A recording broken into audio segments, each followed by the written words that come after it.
ada banyak faktor dampak dari pandemi ini.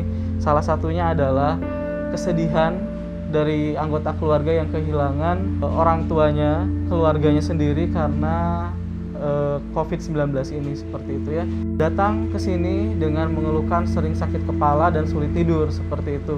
Nah, ini saya langsung melakukan konseling karena ini udah ada faktor psikisnya, karena dia merasa kesedihan yang berlebih terhadap kehilangan keluarganya itu sendiri.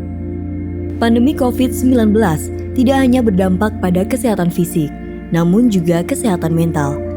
Dari riset daring yang dilakukan oleh Asosiasi Psikiatris Indonesia pada 2020 silam, sebanyak 64,3% dari 1.522 responden mengalami gangguan psikologis seperti gelisah, depresi, ataupun trauma akibat dampak dari pandemi COVID-19. Gangguan psikologis ini muncul akibat simpang siurnya informasi mengenai COVID-19, hilangnya mata pencaharian akibat pembatasan sosial, hingga ketakutan-ketakutan jika terjadi kehilangan keluarga akibat COVID-19. Banyak berita-berita yang mencemaskan sehingga mereka lebih takut untuk mengunjungi Vaskes, tetapi mungkin lewat konseling keadaan mereka itu orang kesehatan yang memberikan mereka pengertian. Ini juga salah satu edukasi untuk masyarakat tentang COVID-19 maupun vaksin COVID-19. Didanai oleh Uni Eropa, layanan dukungan psikososial ini tersedia di beberapa puskesmas dan layanan yang ditunjuk lainnya di 5 kabupaten atau kota di Yogyakarta dan Nusa Tenggara Timur.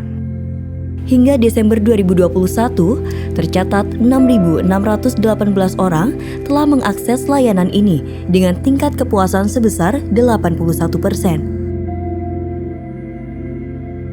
Ya, jadi pasien merasa nyaman mungkin dengan konseling itu, terus menghubungi saya terus sampai pasiennya tersebut pun mengabarkan, "Dok, alhamdulillah saya udah enakan sekarang, udah lebih bisa mau keluar rumah, udah mau belanja ke pasar, udah mau nganterin anak sekolah."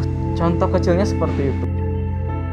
Namun, inisiatif layanan ini belum sepenuhnya aksesibel dalam menjangkau kelompok rentan lainnya seperti penyandang disabilitas. Berdasarkan data dari Sigap Indonesia, sebanyak 80,9% atau 1.362 responden penyandang disabilitas merasakan dampak negatif dari pandemik ini. Berkolaborasi dengan Garamin NTT, proyek I Am Safe memberikan dukungan layanan hotline psikososial yang aksesibel.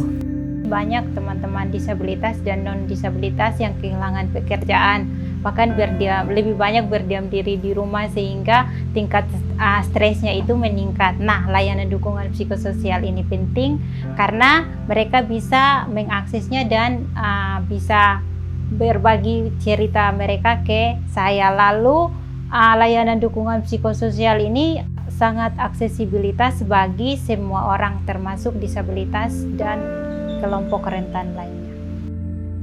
Layanan dukungan psikososial ini juga disambut baik dan mendorong inisiatif Kabupaten Sleman Daerah Istimewa Yogyakarta untuk mereplikasinya. Hasilnya sangat membanggakan, di mana respon warga kami untuk mengakses telekonsultasi ini sangat luar biasa.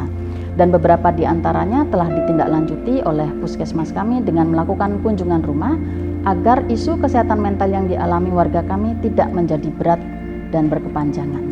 Dan untuk itu kami pun bertekad untuk melanjutkan inovasi ini dan mereplikasinya ke 25 puskesmas di Kabupaten Sleman per Desember 2021 kemarin, agar program yang telah dirintis oleh I Am Safe dan didanai oleh Uni Eropa ini tetap bisa dirasakan oleh seluruh warga di Kabupaten Sleman.